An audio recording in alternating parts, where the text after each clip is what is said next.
Hi friends, as you know, we have been starting our classes on P block elements. Especially group 15 we have completed yesterday and day before yesterday.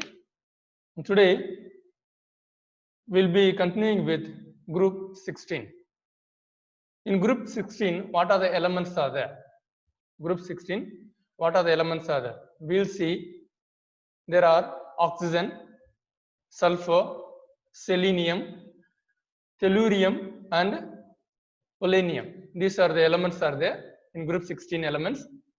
These elements collectively are called as oxygen family. You see here, they are called as oxygen family. These are called oxygen family. The other name for this oxygen family is chalcogens. You may be thinking quite often, why nitrogen family they are calling, pinacogens why they are calling the nitrogen family, or chalcogens why they are calling oxygen family. You may be thinking of it. The reason for calling chalcogens is these are all produced from ore. Ore means like coal what we have, koila. Koila is a kind of ore, okay. Like iron, we don't get iron rods completely, we'll get iron ore. Mixed with ore means metal with impurity is called ore. Okay, metal with impurity is called ore. Okay, so this all oxygen family, all of them are found as a ore. Means the compounds along with their impurities which are unwanted for us. These are called ore. So this together is called as chalcogens. Chalco in Greek word means ore. Chalco in Greek word means ore. So this all the 5 elements are produced from the ore. So they are called chalcogens. Okay. So they are called as chalcogens. And in the group we see very clearly oxygen and sulfur. Oxygen and sulfur. These two are non-metals. These two are non-metal. In it, oxygen is a gas, as we know already very clearly. Oxygen is a gas. Okay, oxygen is a gas, and sulfur is a solid. Sulfur is a solid, but these two are non-metals. These two are non-metals. Okay, non-metals. Whereas selenium and tellurium, these two are metalloids. Means they are present between metal and non-metal. Here, non-metal is oxygen and sulfur. Metal is polonium. Polonium is the metal. And between metal and non-metal they are present. So selenium and tellurium is called metalloids. Polonium is a metal. Polonium is a metal. Polonium radioactive character. Radioactive means it won't be available as we see other elements. The main reason for this is it is radioactive, so the lifetime for this metal is very less. The lifetime for metal is very less. And here I am once again giving you why the group 16 elements are called chalcogens. The term chalcogen was derived from the Greek word. This is an etymology I am telling you. That means chalcos. Chalcos meaning is ore. I told you ore. What is the meaning of ore? Ore is metal with impurity is called ore. Okay. So they are found in the ore form. Mainly what kind of ore is ore? They are mostly found in a copper ore. So if they ask what is an ore of 16th group element, you are supposed to write copper ore. Okay, copper ore is the main thing. Then we also have this the best question in this unit they will be asking is, why do group 15 elements have high ionization enthalpy than group 16 elements? This is the very important question time and again being asked in your exams. The reason for high ionization. Ionize means what? Metal has to be turned into positive charge or negative charge. Okay, positive or negative charge are called ions. So positive charge means that is called cation. Positive charge means it is called cation. Positive charge is called cation, and the negative charge is called anion. This all of you know. So to produce cation or anion is called ionization. And they've asked very clearly why group 15 elements have high ionization enthalpy. To form ions from group 15 is very high. We need energy needed is very high. Then group 15. The reason we know that is very simple. What is the reason? In 15th group elements, okay, the 15th group p orbital of 15th group is half filled. Already you learned in your 11th class itself, any orbital which is half filled or fully filled is more stable. Okay, which is more stable. If the orbital is half filled or fully filled, then it becomes more stable, which means it will not easily participate in a reaction. Unless you apply more energy, it will not participate in any kind of reaction. Like if I say, what is the 15th group electronic configuration, general electronic configuration? That is NS2, that we write like this, NS2. Then we have NP3. NP3 means, see here, the p orbital is half filled. P orbital is half filled, so it is more stable. Whereas in group 16 element, it has 4 electrons in the p orbital. 4 electrons in the p orbital, which means 1 here, 2 here, and then 3 here. The 4th one can be placed here or here or here. Any of the places it can be placed. Okay. For timing, I am placing in a pz orbital. I am placing. Okay. Any one place you can place the 4th electron. Since it has 4 electrons, it is not half filled. It is more than half filled, because of which from here, if you want to form an ion, either you want to form a cation or an anion, it is very easy. That's what is given in English very clearly. Thus, electrons in s orbital face more nuclear charge.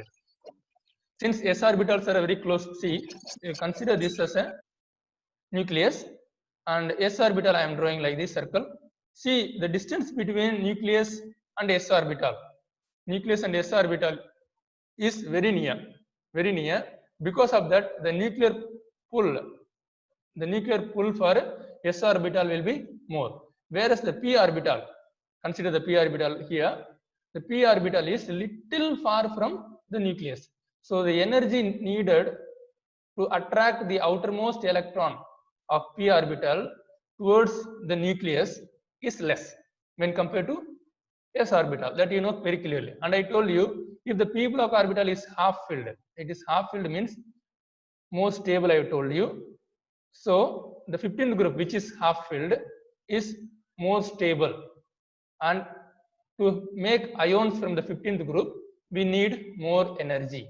Whereas in the 16th group, we need less energy. That is the reason for why do group 16 elements have less ionization enthalpy when compared to group 15 elements. Okay, let us get into the further. Okay, then oxygen family or the group 16 family is also known as 6A. It has both non-metals and metalloids. Non-metals, metalloids, and metal we have got. Non-metals, what are the non-metals? Oxygen and sulfur, as we have learned. Oxygen is a gas and sulfur is a solid. Okay, and metalloids, what are the metalloids? Selenium and tellurium. Selenium and tellurium are called metalloids. Selenium and tellurium are metalloids. But selenium conducts electricity when exposed to light. जब कभी भी selenium के ऊपर हम लोग light डालते हैं, जैसे प्रकाश पड़ेगा, तब जाके वो क्या करेगा, इलेक्ट्रिसिटी कंडक्ट करेगा, सेलेनियम और टोल्यूरियम भी। आप लोग you might have seen in most of your places we are using solar panels. Solar panel is made of what? Solar panel is made of tellurium. Solar panel is made of tellurium. Okay, so very carefully we have to see, what are the things that we are going to study here, and what is the use of this tellurium and other things. Okay, so this is the physical properties of group 16 element. This is a 5-mark question actually. What are the things usually they ask? Then you know atomic number. As we go down the group in the periodic table, atomic number increases, as well as electronegativity decreases, and cationic character increases, metallic nature increases. All these things you know. In this case, you see atomic number, as I told you, it increases down the group. Okay, atomic mass also increases because atomic size is increasing. See, electronic configuration also is changing because of the size. Covalent radius also increases. Covalent radius means the attractive force to form the bond, it also increases. Ionic radius, as I told, S block, difference between S block, P block, D block and all. Okay, so when you go further, it also has a D block in between, because of which the ionic radius also increases down the group. Okay, electron gain enthalpy, you see, electron gain enthalpy, which means the energy needed to gain electron, that is called electron gain enthalpy. Electron gain enthalpy is very high for sulfur, you remember this one. Okay, all the other things we have discussed already, so we go ahead and see what are the new things that we can learn from this topic. Okay, mainly in this P block elements, anomalous behavior, that will be the one of the most important question they will be asking. Like 15th group, we have studied about anomalous behavior of nitrogen, and here in the 16th group we'll be studying about anomalous behavior of oxygen. Okay, oxygen, if you have studied about anomalous behavior of nitrogen, this is very easy. This is very easy. Those of you whom have written their assignments on anomalous behavior of nitrogen, if you know that nitrogen part of it, you can also write about oxygen. So it is like a coherence. See, what is the reason? Nitrogen is a gas, right? Likewise, oxygen is also gas. Okay, then nitrogen is colorless gas. Oxygen is also colorless gas. Oxygen doesn't have a color. Okay, it also a colorless gas. Okay, then electronegativity of nitrogen is high when compared to other elements in the nitrogen family. Likewise, oxygen, electronegativity of oxygen is also very high when compared to other elements. Size of the oxygen is very small. Likewise, size of nitrogen as well. So, and then there is only p pi bond. Likewise, here also oxygen also has p pi bond because it doesn't have d orbital. See, very similar. Very similar. That's why I tell you, if you study group 15 very clearly, group 16 will become very easy for you. Group 16 will become very easy for you. Just now, pause this video or pause this thing and then take a screenshot of it so that you can understand very easily. First is we are discussing about small size of oxygen. Second, high electronegativity we are discussing. Third, there is no d orbital. There is no d orbital. That you make a note of it. Then we will see the other thing. This is the first point that we have discussed. The second one is magnetic behavior. Magnetic behavior. You see very clearly, oxygen has unpaired electrons. Oxygen has unpaired electrons. Okay, but still molecular oxygen O2 is paramagnetic. Okay, any element which has unpaired electrons. What is the meaning of unpaired? Unpaired means in the p orbital, if electrons are not paired, like we are studying about group 16, we are studying group 16, there are 4 electrons are there in the p orbital. So I would write all the 4 electrons here like this. First I have to fill the lower energy level, all the 3, then 1 electron is remaining, and that 1 electron I can fill in any of them. So I am filling it here. If I fill it here, this become paired. So there are another 2 unpaired electrons. So whenever there are unpaired electrons, it will show paramagnetism. Para means single. So if there are single electrons in an orbital, then it shows paramagnetism, while other elements are diamagnetic. First is, I told you, oxygen size is small, electronegativity is high. Okay, d orbital it's not having. The fourth one we are talking is paramagnetism. Oxygen has only paramagnetism, whereas all the other elements have diamagnetism. Then the fourth one is oxidation state. See, all the elements are trying to become noble gas. Okay, noble gas, that is 18th group element. In order to reach 18th group elements, from 16 to 18, how many electrons are needed? 2 more electrons. If I add 2 more electrons, plus 2, if I add 2 more electrons, then it becomes 18. Okay, so every element in the periodic table is trying to become the noble gas, that is 18th group element. Okay, every element wants to become the 18th group element, because 18th group elements are more stable. They won't react. They are pure. That's why they are called noble gases. Okay, so in order to become this 18th group, how many electron it needs? 2 more electron it needs. So oxygen always what will say? Any electron that is gained, any electron that is taken, means that is a minus charge it has. So how many electron it takes to become 18? 2 electron it takes. So the oxidation state for oxygen is -2. In most of the compounds. Why they are saying -2 only? Why not other thing? See, in order to go back, how many electrons it has to lose? 1, 2, 3, 4, 5, 6. 6 electron it has to lose. Means plus 6. If it has plus 6, then it can become neon. Whereas only 2 electrons. मैं 6 electron दूंगा तब जाके मैं कुछ नया बन सकता हूँ. वही उसी जगह मुझे 2 इलेक्ट्रॉन मिलेगा तो मैं और नया चीज बन सकता हूँ.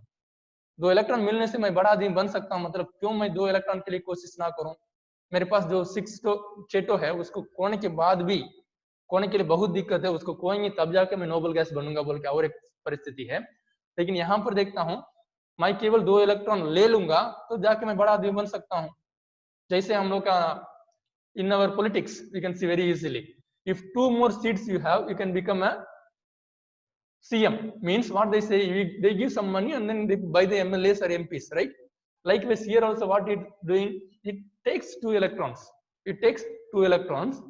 to become the 18th group, that is a noble gas group. Okay, so oxygen has -2, whereas all the other elements, they can also take 2 electrons, they can take and form, or they can give 2 electrons to form, or 4 electrons, or 6 electrons they can also give. So all the other elements, all the other elements of this group 16, they show 4 oxidation states, that is -2, +2, +4, and +6. In all of them you notice, except oxygen, +4 oxidation state is more stronger. +4 oxidation state is more stronger. That you remember for your 1 mark question. Okay, that you remember for your 1 mark question. Now anomalous behavior of oxygen, I am giving it in a nutshell. Nutshell means very small manner I am putting it. Like O is, oxygen is a gas and oxygen is a diatomic. O2 we write, O4 we don't write. Okay, so oxygen is a diatomic, whereas others are polyatomic. Like yesterday when we studied about nitrogen, we also studied nitrogen is a gas and all others are solids. Similar, likewise oxygen is a diatomic, whereas others are tetraatomic there. There they are tetraatomic, but here they are polyatomic. Very carefully you listen. Then oxygen is a paramagnetic here, paramagnetism, okay, and all the other elements are diamagnetic as we are told. Then oxygen forms hydrogen bonds in hydrides, alcohols, and carboxylic acids. Stronger bond it forms with hydrogen, okay. It forms only p pi multiple bond, exactly like nitrogen, exactly like nitrogen. Oxidation states -2 and +2 only -2 and +2. Brother, you told us only about -2, and here they are saying +2 also. Why +2? See, I am telling you one more clear thing. Oxygen is a group 16 element. Oxygen is a group 16 elements, whereas fluorine is group 17 elements. Fluorine is more electronegative than oxygen, okay. Fluorine is more electronegative than oxygen. Because of that, whenever oxygen is reacting with fluorine, with fluorine, it forms +2, okay, +2. Whereas other elements form +2 and +6 elements, okay. It forms ionic compounds. Ionic means what? Because of ionic charge, plus or minus charges are there, so it forms the compounds also ionic compounds, okay. It forms ionic compounds. Then here I am going to tell you why when the oxygen forms compound with F2 or fluorine, it becomes +2 oxidation state. I have written in a clear manner, just read and see, okay. The compounds of oxygen with fluorine are called fluorides. They are called fluorides because fluorine is more electronegative than oxygen. Did you understand? Fluorine is more electronegative than oxygen. Nitrogen is less electronegative than oxygen. That also you make sure. Nitrogen is less electronegative than oxygen. For example, OF2 is named oxygen difluoride. जो किसी का electronegativity कम रहता है, उसका नाम पहले लिखा जाता है, इसलिए हम लोग पहले यहाँ लिखे हैं ऑक्सीजन डाइफ्लोराइड, जिसका इलेक्ट्रोनेगेटिविटी कम रहता है. लेकिन since oxygen is more electronegative than other halogens, आप लोगों को डाउट लग रहा होगा, you may be having the doubt is, brother, chlorine, bromine, iodine, they are also 17th group elements. Which means they also will have electronegativity. I told you very clearly, as you go from the periodic table right to left, electronegativity increases, whereas when you go from top to bottom, electronegativity decreases. So oxygen is on the top position. When on par with this is the fluorine. So fluorine has more electronegativity, whereas the chlorine is, see here, you consider this one as your oxygen, and this pen as a fluorine, okay. Fluorine and oxygen are on the same side, fluorine and oxygen on the same line, and fluorine has on the left side of oxygen. So because of that fluorine has more electronegativity, whereas chlorine is little lower, so it is going down the group. When it goes towards down, electronegativity decreases. Because electronegativity decreases, we are seeing here how they are called halogen oxides.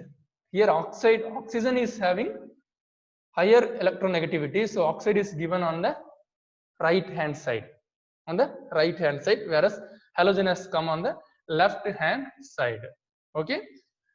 For example, chlorine dioxide, and Cl2O4, chlorine heptoxide. Chlorine I am putting it in the front. Mark my words, chlorine I am putting it on the front because chlorine is less electronegative. So whenever you write your nomenclature, be very careful which is having more electronegativity, that has to be placed first on the left side, then which has more electronegativity, that has to be placed on the right side. Okay, if you pay attention to this, most of your problems regarding nomenclature will be very clear. Okay, now ozone, you may be listening to ozone, O3, how it is formed and all, you know, so I am not going to discuss much about O3, but the preparation of O3 is more and more important in your exam point of view. Okay, here I am going to tell you about mainly only one thing. Why the sky is blue in color? Anybody? Why the sky is blue in color? Can anybody tell me? The sky is blue in color because of oxygen converted into O3, ozone. Most of the time we think it is because of something else. No, because of its oxygen only. Most of the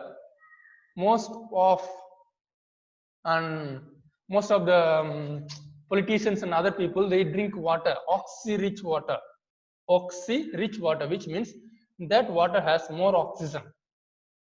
The more the oxygen is present in the water, the more stronger and more healthier we become. Okay, here I am ending this class on p block element. Okay, now tomorrow when we come again, we shall see